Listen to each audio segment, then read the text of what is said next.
ग्वालियर की the legacy apartment में मंगलवार रात को जो ब्लास्ट हुआ था वो असल में रील बनाने के चक्कर में हुआ था।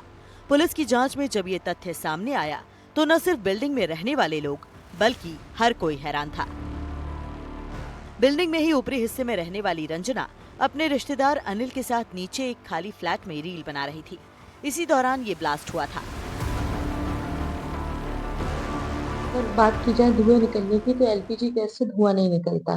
तो सबसे पहले तो ये अज्ञानतावश उन्होंने ये काम किया कि एलपीजी से धुआं निकालने की कोशिश की। और विस्फोट के सही कारण तो हम नहीं बता सकते, पर हाँ, एक रिएक्शन ये हो सकती है कि जो उन्होंने हेलोजन लाइट जलाई, तो क्योंकि हेलोजन में क्लोरीन ब्रोमीन जैसे एक्टिव सब्सटेंस होते हैं, और जब वो एक्सेस एलपीजी होती है और अगर वहां पे यूवी लाइट की प्रेजेंस है तो उससे चेन रिएक्शन बन जाती है हेलोजिनेशन की, जिससे ब्लास्ट हो सकता है। लेकिन आप सोच रहे होंगे कि आखिर रील बनाने के लिए एलपीजी लीक क्यों की गई, ये भी आपको बताएंगे। लेकिन पहले सुनिए पुलिस का क्या कहना है। लीगेसी प्लाजा में कल जो दुर्घटना हुई थी उसमें जो जांच हुई है, अभी तक की जांच में जो साक्ष्य आया है उसमें अनिल जाट जो व्यक्ति वहाँ मौजूद था उसके मोबाइल फ़ोन की जांच हुई।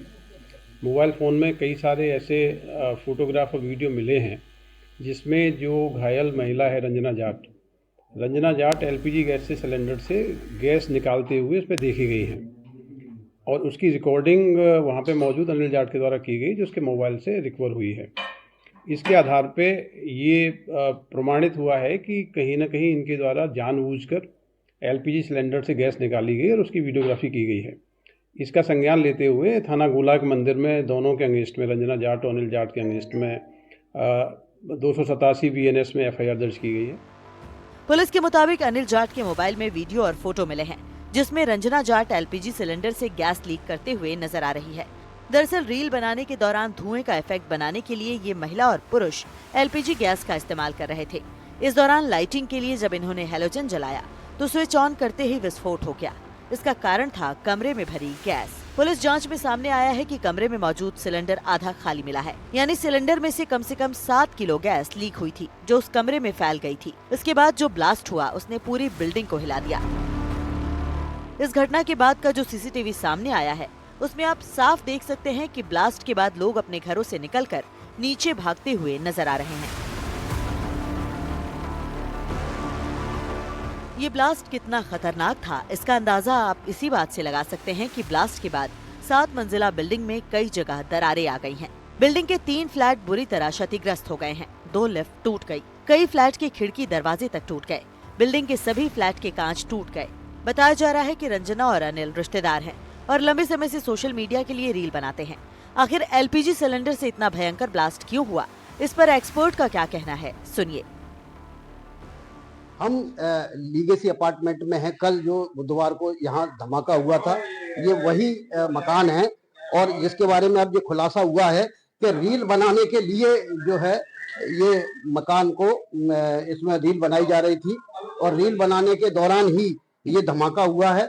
और आप देख सकते हैं कि धमाका कितना भयानक था कि इसमें जो है दीवारें तक उड़ गई और ये सारा का सारा जो सामान है वो ध्वस्त हो गया।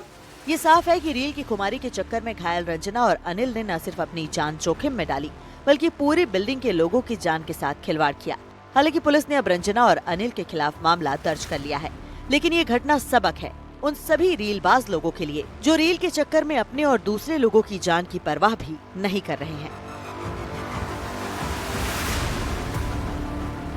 जो विशेषज्ञ हैं विषय की, उनका खुद का भी कहना है कि विज्ञान के साथ खिलवाड़ करना ठीक नहीं है। वो लोगों की जान भी खतरे में डाल सकता है, खुद की जान भी खतरे में डाल सकता है और समाज की जान भी खतरे में डाल सकता है, जिस तरह से लीगेसी अपार्टमेंट की घटना में घटित हुआ है। ग्वालियर से देव श्रीमाली, एनडीटीवी। भोपाल के ऐशबाग थाने के थाना प्रभारी और इसी थाने में पदस्थ अन्य 3 पुलिसकर्मियों के खिलाफ ऐशबाग थाने में ही भ्रष्टाचार अधिनियम के तहत मामला दर्ज किया गया। साइबर फ्रॉड के मामले और सटोरियों से सांठगांठ करने के मामले में अभी तक